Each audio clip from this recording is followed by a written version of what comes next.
వీడియోలో మనం ఏం తెలుసుకోబోతున్నాము అంటే ఉగాది స్పెషల్. ఉగాది అంటేనే గుర్తొచ్చేది ఉగాది పచ్చడి, అలాగే బొబ్బట్లు, కొన్ని చోట్ల పోలేలు, భక్షాలని కూడా అంటారు. మీ ప్లేస్లో ఏమంటారు వీటిని అనేది తప్పకుండా కామెంట్ చేయండి. వీటిని 90% మైదా పిండితోనే చేస్తారు. అలా కాదండి, మనం హెల్దీగా గోధుమ పిండితోని సాఫ్ట్గా, మెత్తగా, చాలా టేస్టీగా ఎలా చేయాలనేది ఈ వీడియోలో చూసేద్దాము. హలో అండి, వెల్కమ్ టు మన ఇంటి వంట. ఇవాళ మన ఇంటి వంటలో నేతి బొబ్బట్లు, అది కూడా ఎంత పప్పుకి ఎంత క్వాంటిటీ పిండి కలుపుకుంటే సరిపోతుంది, ఇలాంటి చిన్న చిన్న టిప్స్ని కూడా ఫాలో అవుతూ మనం ఈ నేతి బొబ్బట్ల ప్రాసెస్ని అయితే చూద్దాము. ఈ వీడియోని ఎక్కడా కూడా స్కిప్ చేయకండి, ఎందుకంటే చిన్న చిన్న టిప్సే మనం చేసే వంట టేస్ట్ డబుల్ చేయడానికి చాలా హెల్ప్ అవుతాయి. అయితే ఇక్కడ మనం 1 కప్పు పచ్చిశనగపప్పుని కడిగేసి ఒక 2 అవర్స్ వరకు నానబెట్టి పక్కన పెట్టుకోవాలి. నానబెట్టేసి పక్కన పెట్టుకున్న తర్వాత ఇప్పుడు మనం గోధుమ పిండిని అయితే కలుపుకుందాం. మనం ఏ కప్పుతో అయితే పప్పు తీసుకున్నామో దానికి డబుల్ క్వాంటిటీలో పిండి తీసుకోవాలి. అలాగే చిటికెడు పసుపు, కొద్దిగా సాల్ట్ వేసేసుకొని 2 స్పూన్లు నెయ్యి వేసుకొని దీంట్లో కొద్దిగా వాటర్ వేసుకుంటూ కలుపుకుంటే పిండి చాలా సాఫ్ట్గా వస్తుంది. మనం దీన్ని మైదా పిండితో చేయట్లేదు కాబట్టి ఇలా కొద్దిగా నీళ్లు పోసుకుంటూ పిండి అనేది చపాతీ పిండిలా కాకుండా ఇంకొంచెం మెత్తగా కలుపుకోవాలి. అప్పుడు మనకి బొబ్బట్లు చాలా సాఫ్ట్గా వస్తాయి. చాలా మంది మైదా పిండితో చేయడానికి కారణం కూడా ఇదే, మెత్తగా సాఫ్ట్గా వస్తాయని చెప్పేసి. కానీ అంత హెల్త్కి అస్సలు మంచిది కాదు. పైనుంచి కొద్దిగా నెయ్యి అప్లై చేసేసుకుంటే ఆరిపోకుండా ఉంటుంది. ఇలా ఒక 1/2 అవర్ వరకు పక్కన పెట్టేసుకున్నాము.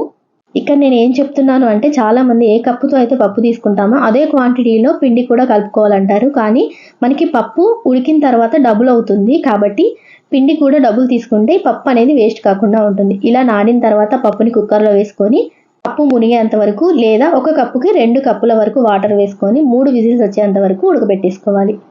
ఇక్కడ నేను ఆర్గానిక్ బెల్లాన్ని అయితే తీసుకున్నాను. మీ ఇష్టం, మీకు ఏది అందుబాటులో ఉంటే అది తీసుకోండి. ఇలా కట్ చేసుకొని కప్పు క్వాంటిటీ చెప్తున్నాం కదా, ఇప్పుడు మనం 1 కప్పు పప్పు వేసాం కాబట్టి 1 కప్పు వరకు బెల్లం అనేది సరిపోతుంది. మరీ ఎక్కువ స్వీట్ కావాలనుకునే వాళ్ళు ఇంకా కొంచెం వేసుకోండి. ఇదైతే కరెక్ట్గానే సరిపోతుంది, ట్రై చేయండి.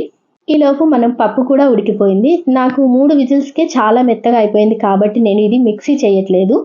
ఇక్కడ మీకు పప్పు మెత్తగా అవ్వలేదు అనిపిస్తే మిక్సీ పట్టేసుకోండి. తర్వాత ఒక ప్యాన్ పెట్టుకొని అందులో ఒక 2 స్పూన్ల వరకు నెయ్యి వేసుకొని తురుము పెట్టుకున్నాం కదా బెల్లము, ఆ బెల్లం అంతా కూడా కలిపేసుకోవాలి. ఇక్కడ చాలా మంది చేసే మిస్టేక్ ఏంటి అంటే, ఈ బెల్లంలో వాటర్ అనేది కలుపుతారు. నిజానికి మనకి ఎలాంటి పాకం రావాల్సిన అవసరం లేదు, కరిగితే సరిపోతుంది. కాబట్టి మనకి ఈ వేడితోనే బెల్లం అనేది కరుగుతుంది. అందులోని మనకి ఈ పప్పు బెల్లం కలిపిన తర్వాత క్వాంటిటీ అనేది గట్టిగా ఉండాలి కాబట్టి ఎలాంటి వాటర్ మీరు కలపొద్దు. అలాగే బెల్లాన్ని వేసిన తర్వాత ఇందులో మనకి ఉడకబెట్టిన పప్పును కూడా వేసేసుకొని ఈ వేడికి మనం బెల్లం అంతా కూడా కరుగుతుంది, పప్పులో బాగా కలుస్తుంది. ఇదంతా కూడా కొంచెం దగ్గర పడేంత వరకు కలుపుకుంటూ ఉండాలి. ఒక 5 నుంచి 7 నిమిషాల వరకు టైం పడుతుంది, అంతే. ఎక్కువ టైం ప్రాసెస్ అనేది ఏమి ఉండదు దీనికి. ఇలా కరుగుతున్నప్పుడు ఇందులో మనం కొద్దిగా సోంపు వేసుకుంటే బొబ్బట్లు అనేవి కొంతమంది చేస్తే చాలా టేస్టీగా ఉంటాయి కదా, అది ఇదేనండి. సింపుల్ చిట్కాలు ఉంటాయి అంతే. 1 స్పూన్ వరకు సోంపు వేసుకోండి, టేస్ట్ అనేది డబుల్ అవుతుంది. అలాగే ఒక 1/2 టీ స్పూన్ వరకు యాలకుల పొడి వేసుకోండి. ఇలా కలుపుతూ ఉంటే మనకి ఈ క్వాంటిటీలో వస్తే సరిపోతుంది. ఇది చల్లారితే ఇంకా కొంచెం గట్టిగా అవుతుంది కాబట్టి మనకి ఉండ చేసుకోవడానికి ఈజీగా ఉంటుంది. ఇక్కడ నేను ఒక చిన్న విషయాన్ని అయితే షేర్ చేసుకుంటానండి. దానికన్నా ముందు ఈ వీడియో నచ్చితే తప్పకుండా లైక్ చేయండి, అలాగే ఛానల్ని సబ్స్క్రైబ్ కూడా చేసుకోండి. ఎవరికైతే ఈ వీడియో హెల్ప్ అవుతుంది అనుకుంటే వాళ్ళకి షేర్ కూడా చేయండి. ఇక్కడ విషయం ఏంటి అంటే, కొన్ని వంటలు మన అమ్మమ్మలు ఎలా చేస్తారో అమ్మలు కూడా అలాగే చేస్తారు, మనం కూడా అలాగే చేస్తాము. కానీ అది హెల్త్కి బాగుంటుంది, మంచిది అన్నంత వరకు వాటిని ఫాలో అవ్వచ్చు. అది మన అమ్మమ్మలు చేశారని కాదు, అమ్మలు చేశారని కాదు, అలాగే గుడ్డిగా యూట్యూబర్స్ చెప్పారని కూడా మొత్తం బ్లైండ్గా ఫాలో అవ్వాల్సిన అవసరం లేదండి. కొన్ని మార్పులు చేసుకుంటూ మన ఇంట్లో వాళ్ళకి అది పడుతుందా లేదా, ఆ వంట సెట్ అవుతుందా లేదా అని చూసుకుంటూ కొన్ని మార్పులు చేసుకోవచ్చు.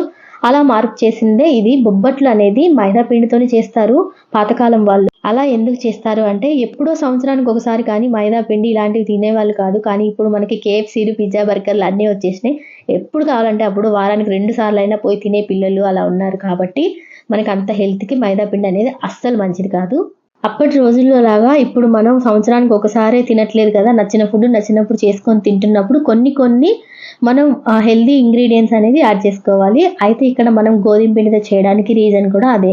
ఇక్కడ మనం చపాతీ పిండి అంతా ముద్దను తీసుకొని లైట్గా ప్రెస్ చేసుకొని దాంట్లో అయితే పూర్ణాన్ని పెట్టి క్లోజ్ చేసేయండి. ఎడ్జెస్ మనకి పల్చగా ఒత్తుకుంటే పైన ఎక్కువ పిండి మిగలకుండా, అలాగే మందంగా రాకుండా ఉంటుంది. అలా చేసుకున్న దాన్ని ఇలా మనం గోధుమ పిండి వేసుకుంటూ లైట్గా ప్రెస్ చేసుకోవాలి. మరి చపాతీలో తిన్నట్టు ఒత్తేయకూడదు. చూసారు కదా, మనకి మైదా పిండితో చేసినట్టుగానే ఎంత పలచగా వచ్చాయో. ఇంకా దానికి ఆయిల్ పెట్టుకుంటూ ప్రెస్ చేస్తారు. మనం డైరెక్ట్ గోధుమ పిండితో చేసేసుకోవచ్చు. ఇలా ఒక ప్యాన్ తీసుకొని దానికి నెయ్యి అప్లై చేసేసి మనం చేసి పెట్టుకున్న ఈ బొబ్బట్ని వేసేసుకొని పైనుంచి నెయ్యి అప్లై చేసుకుంటూ కాల్చుకుంటే బొబ్బట్లు చాలా టేస్టీగా వస్తాయి. అలాగే ఫ్లేమ్ అనేది మీడియంలో పెట్టుకొని కాల్చుకోవాలి. హైలోను లోలోను పెట్టకూడదు.